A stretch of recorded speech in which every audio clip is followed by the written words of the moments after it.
I'm Dana Perino, and this is Perino on Politics.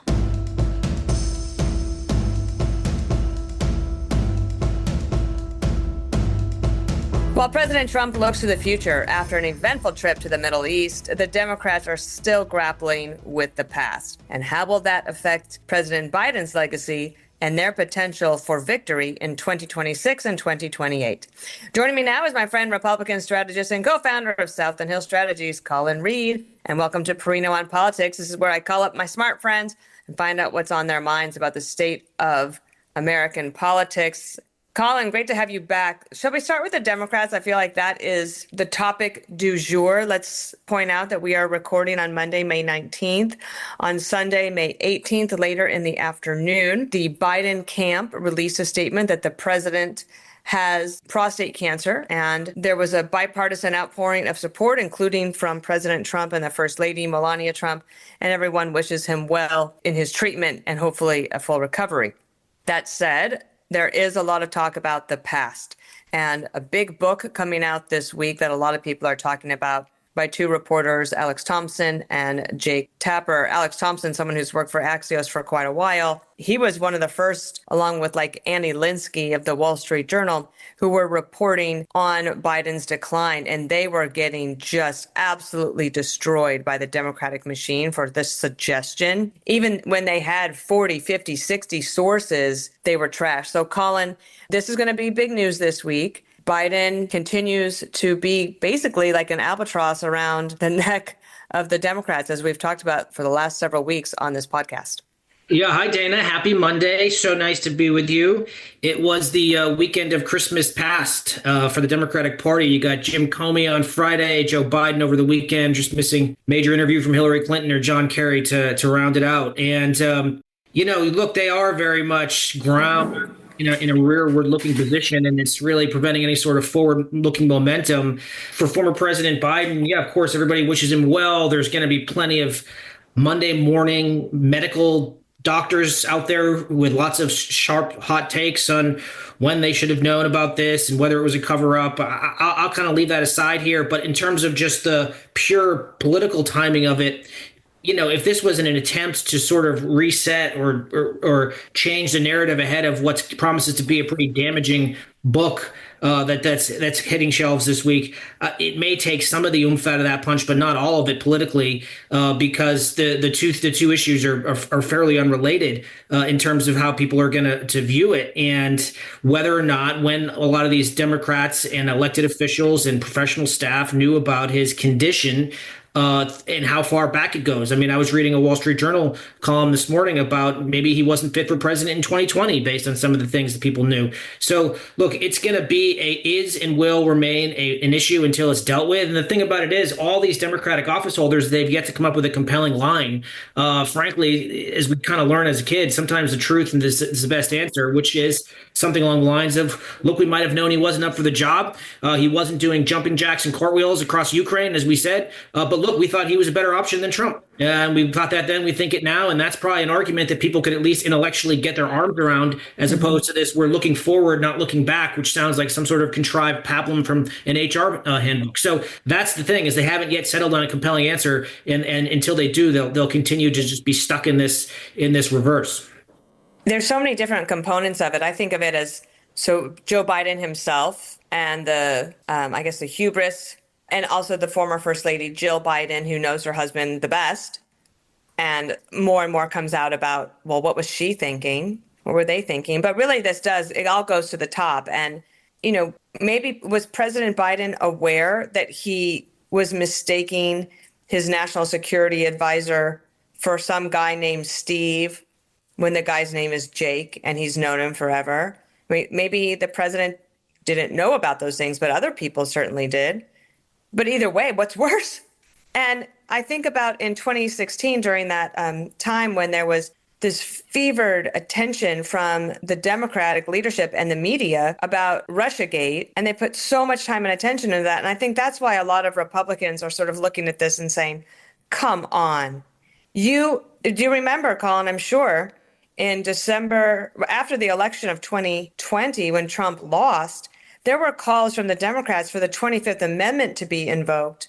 because they said the president had lost his mind. When as I think President Trump's mind was there. He might totally disagree with it, but it was there. Biden's mind was not there. And that is just such a dangerous place for any country to be in. They would do things like only schedule him from 10 a.m. to 4 p.m. We kind of knew that because we're covering it. But now we know that it's true that they were afraid of what things would look like in the evening. Would he be able to do that 3 a.m. phone call? And the truth was no. And so there might be congressional hearings about this, Colin, because it actually does seem that this might be worse than Watergate. Yeah, 10 a.m. to 4 p.m. sounds like pretty good hours. I'll take them if I can. Point in life. But I think, look, Dan Balls in the Washington Post had a really interesting point, which is the public figured this out long before the media and the Democrats were ready to admit. And I wonder if how much of this is more of a Washington, D.C. story. And most voters out there are like, yeah, we knew he wasn't up for the job years ago. There was a Washington Post ABC poll in February of 2023, two years ago and change, found that 6 in 10 Democrats thought he was too old. That's partisan Democrats, let alone the 90% of general public who thought it was ridiculous that this guy was running for office again. So this might be one of those things where people are yawning and saying, we already knew this. It's great that you guys 2.5 years too late. It kind of speaks to potentially the culpability of the mainstream media and those responsible for democracy not dying in darkness, as they like to say. But look, the thing is, Joe Biden is never going to have to answer for these allegations, this cover up, because neither he nor any of his family are going to appear in a ballot again. But a lot of politicians who are. There's a lot of people who last June and July after that debate were telling us that he's great. There is nothing to see here. He is totally up for the job. John Ossoff, Democratic senator from Georgia, called him focused, impressive, formidable, and effective. Those are lies. Now, we know those are lies. Anyone who listened to those special counsel tapes over the weekend from Robert Hur knows those were lies. And by the way, that as tough as those audio was to listen to, that Robert Hur was just a real class act throughout it all, and just not digging in on some of these really meandering, off-kilter diatribes. That's actually, let's just back up a moment on that, Colin, because some people listening to this might not remember this detail. So there was a deposition that Joe Biden had to give in regards to a case against Hunter Biden. And the special prosecutor asked to do this was Robert Hur. He's a big time, well, I shouldn't say big time, but even before this, a well-respected lawyer. After he came out and he said, I'm not going to prosecute, the Republicans were furious, but he added this point. He said he felt that a jury would only see Biden as an elderly old man with a poor memory. And then the Democrats were furious with him. And once again, they trashed him, just like they trashed reporters like Alex Thompson or Annie Linsky. That's actually something that I think is pretty outrageous, the attacks on those people. And for the Democrats who did that, like, you're on the record doing it, so don't try to pretend that you didn't. But now, the Biden team, they refused to release the transcript or the audio. Both. They refused to release both. Well, the Trump administration has released both. And now it's true. First of all, Robert Hur deserves an apology. But also, when you hear the way Biden answers these questions, it is extremely painful. As an empathetic human, it's painful. But when you realize that that is the president of the United States, it is very galling. And I don't think people will let go of it for a while. However much Democrats want to move on. And I think you're right, Colin. Obviously, voters are smarter than politicians. They figure it out. It's like the market. The market always figures it out. So that's the case. But there's something coming up, which is the 2026 elections. But aside from that, Kamala Harris apparently is going to be deciding and then maybe announcing her political future in the coming weeks. What is she going to do? Because conceivably, she would have had more access to President Biden than anyone else. And yet now we know he wasn't ready. And the administration made such a big show of the fact that that Kamala Harris and Joe Biden were having lunch every day and that she was the last person in the room. And they went out of their way to kind of hold her up as this really empowered vice president. And if that's the case, then she's got some explaining to do. We all learn as kids the cover up is always worse than the crime. And that's the political lesson that the Democrats are going to go through right now. Vice President Harris, former Vice President Harris, if she wants to run for whether it's the Democratic nomination for governor in California, whether it's president again, she's going to have to really kind of fess up and explain to people, I was wrong. what I did then. People will forgive, but you got to apologize first and own up to it. But ultimately, this comes back to where we started this conversation. If in 2024 and in 2020, Joe Biden was the best that this party had to offer, that's their core issue.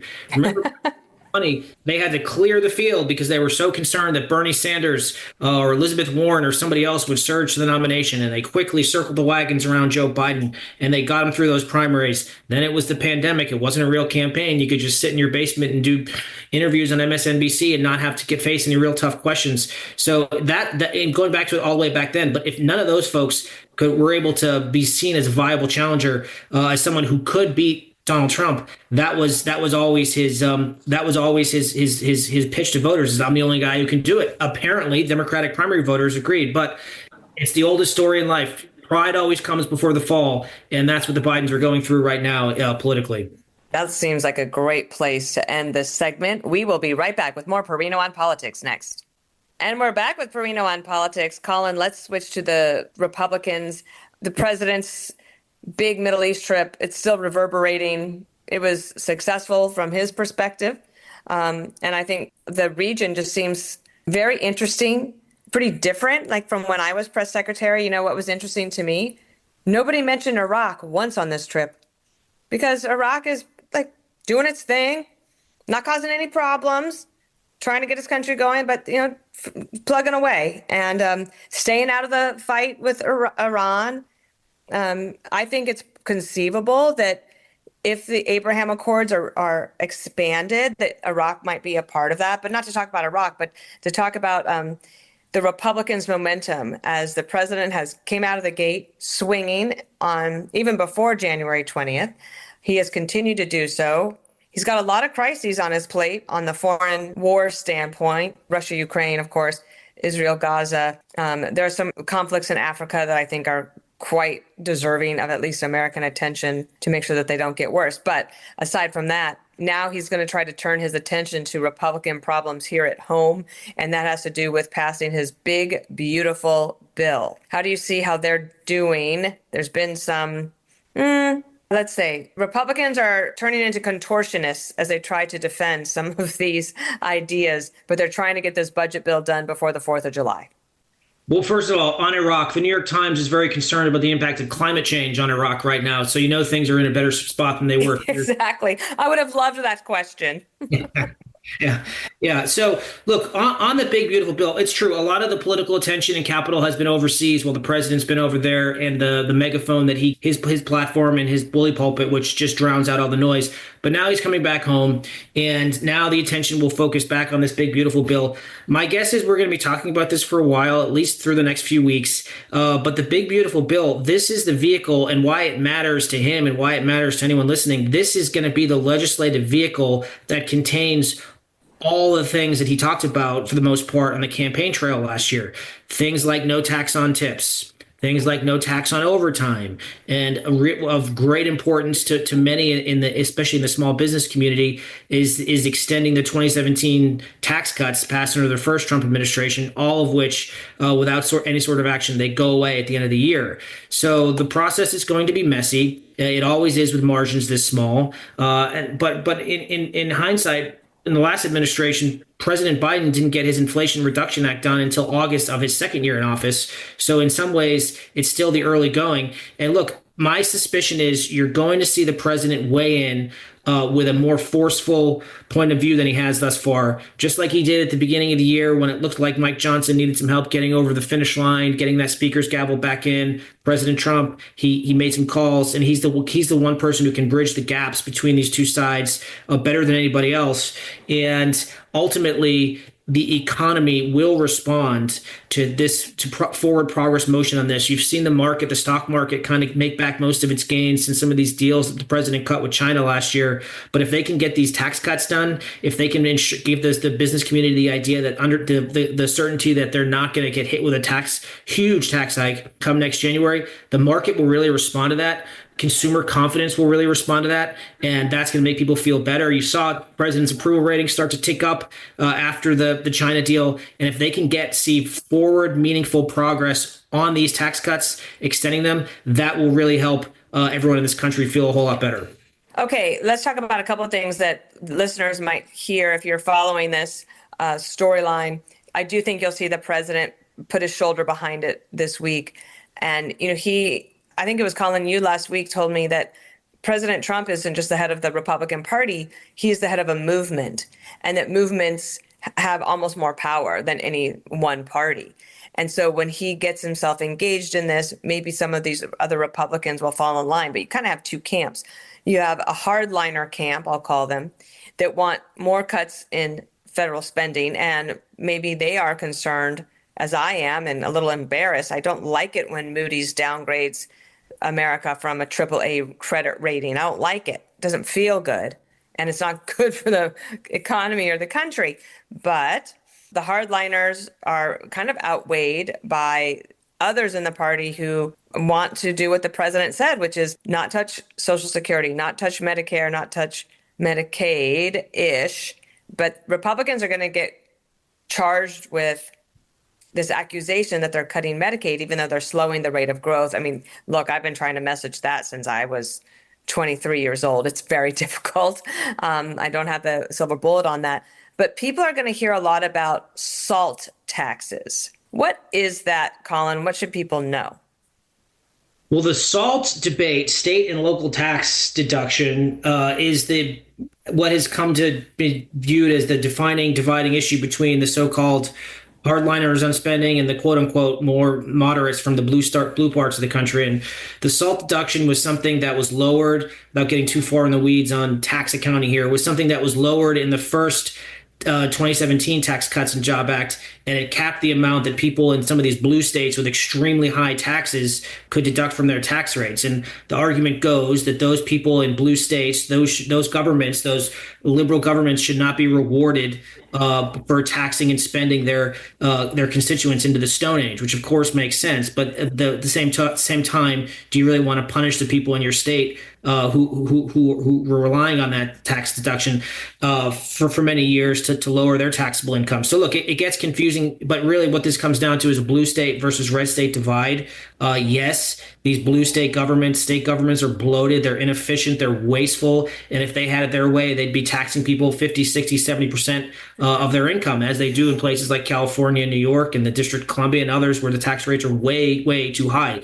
The solution would be lowering those tax rates, but unfortunately, you've got Democratic and liberals running these governments who don't believe that. But I think that gets to an important point. Look, the one thing Republicans are really good at, and the one thing that should and used to, and probably hopefully still will, unite the entire caucus, is the belief that taxes should be lower on everybody. And it's been really disappointing in recent weeks to see some members of the Republican Party entertain the idea of raising taxes on the quote unquote top 1%, who, by the way, already pay half of all the income taxes in this country. And if the Republicans do that, and President Trump has wisely taken that off the table, and hopefully it stays as such, but if the Republicans entertain or implement a tax hike of any sort on anybody, then the public will be robbed of a choice between parties of one person, of parties that believe that the citizens and hardworking Americans should keep as more of their money than less. And that's been the one uniting factor, and hopefully it still is. And hopefully those who pay a political price, because it would be a political death knell, and it would be absolutely catastrophic for this country. Can you just do one last riff on, there are some people who have always been financially conservative. One of them has been a guest on the show and is a columnist for the Wall Street Journal, and that's Kim Strassel, who is basically saying, wait, you're going to have Elon Musk come in, do all of this Doge cutting, but not get it solidified in congressional action. Then what was the point of it? Well, right. And we saw with what President Trump did on day one with his executive orders, a lot of these issues can just be thrown out with a stroke of a pen, and probably could be again by a Democratic administration. At some point, somebody in this White House is going to have the hard seismic discussion about reforming and streamlining a lot of these entitlement programs that take up so much of our budget. The question is, everyone knows the political ads that come and the images of Granny getting pushed off the side of a cliff, and nobody wants to be the one holding that bag politically. But at some point, look, those who believe that Medicaid shouldn't be touched, at some point, gravity, financial reality is going to take care of it. So it's a disingenuous argument to say we should just do nothing because that's the best way to protect people, as unfortunately, some in the Republican Party have suggested in recent days. All right, we will be right back with Perino on politics, and the What Am I Missing segment is brought to you by Boll and Branch. Boll and Branch sheets quiet all that noise, wrapping you in a softness so extraordinary, your body and mind effortlessly drift to sleep. Their signature sheets are made with the finest 100% organic cotton, so you can spend every night in the softest feeling imaginable. These best-selling sheets feel buttery, breathable, and get even softer with every wash. Discover the difference with Boll and Branch's 30-night guarantee. Boll and Branch products are made different, so you can sleep better at night. Crafted by artisans who earn the pay and respect they deserve. You can try Boll and Branch sheets for an entire month. There's no catch. You can wash, style, and feel the difference for yourself, risk-free. If you don't get your best night's sleep, you can send them back for a full refund. Feel the difference an extraordinary night's sleep can make with Boll and Branch. Get 15% off, plus free shipping on your first set of sheets at bollandbranch.com with promo code Perino. That's Boll and Branch, BOLLAND branch.com, promo code Perino to save 15%. Exclusions apply. See site for details. And we are back with Perino on politics. Colin, great to have you back on the podcast. What do you think I could be missing? Well, you're not missing it, and neither will anybody else pretty soon if this plays out the way it is. But for many years, you and I have talked about Texas being fool's gold for the Democrats. Every time the political winds start to blow in the Republicans' faces a bit, Democrats start squawking about putting Texas in play. We saw it in 2018. We saw it again in 2020 and then last year. And then every year, it's all for naught. But now this year, there's just this explosive Republican primary from the Attorney General Ken Paxton, who's trying to unseat Senator John Cornyn down in Texas. And the reason this matters so much is Texas is a really big state, really expensive state. It's going to take John Cornyn maybe $100 million to get through his primary in March. Just the primary? Maybe just the primary. And John Cornyn, he's a prodigious fundraiser. He can get it done. He's got long and strong relationships with these donors. He's a rock rib conservative. He's got a record to run on, and he knows how to do it. But the point is, if he wins that primary, if John Cornyn wins that primary, and right now he's down a bit, but Paxton's never really been tested electorally. He's never really been challenged the way he's about to be. But the point is, if for some reason John Cornyn doesn't, Republican donors might have to cough up another $500 million just to get Ken Paxton across the finish line in a general, and he still might lose. And if a Republican loses in the state of Texas, and if we lose that Senate seat, it would just be catastrophic. Governor Brian Kemp in Georgia recently took a pass on running for Senate there. That means that race is going to get a lot more expensive. So the long and short of it is, we talked about President Obama had the first $1 billion presidential race. Texas could now be a $1 billion Senate race when all the dust settles, just to win one Senate race. But that doesn't happen if John Cornyn's able to get through his primary. Holy smokes. That is a lot of money. A lot of money, yeah. Wow. That's for sure. Well, that is something. I actually hadn't been thinking about that. I paid a little bit of attention to that Cornyn-Paxton primary situation. That is just so interesting. Is Colin Allred the Democrat that they would put forward? He's been thinking about it. But yeah, he's been thinking about it. Because I know Beto O'Rourke, yet again, wants to run. He may have run out of his political lives, but Allred's been talking about it, and I'm sure he's looking at it too and thinking like Ken Paxton would be a whole lot easier than John Cornyn. If John Cornyn is the nominee, this race isn't competitive in a general. But if Paxton is, hold on to your wallets, Republican donors. Oh my gosh. Okay, Colin Reed, thank you so much. Have a great week. Thank you, Dana. And my best to Andrea. Listen ad-free with a Fox News Podcast Plus subscription on Apple Podcasts, and Amazon Prime members can listen to this show ad-free on the Amazon Music app.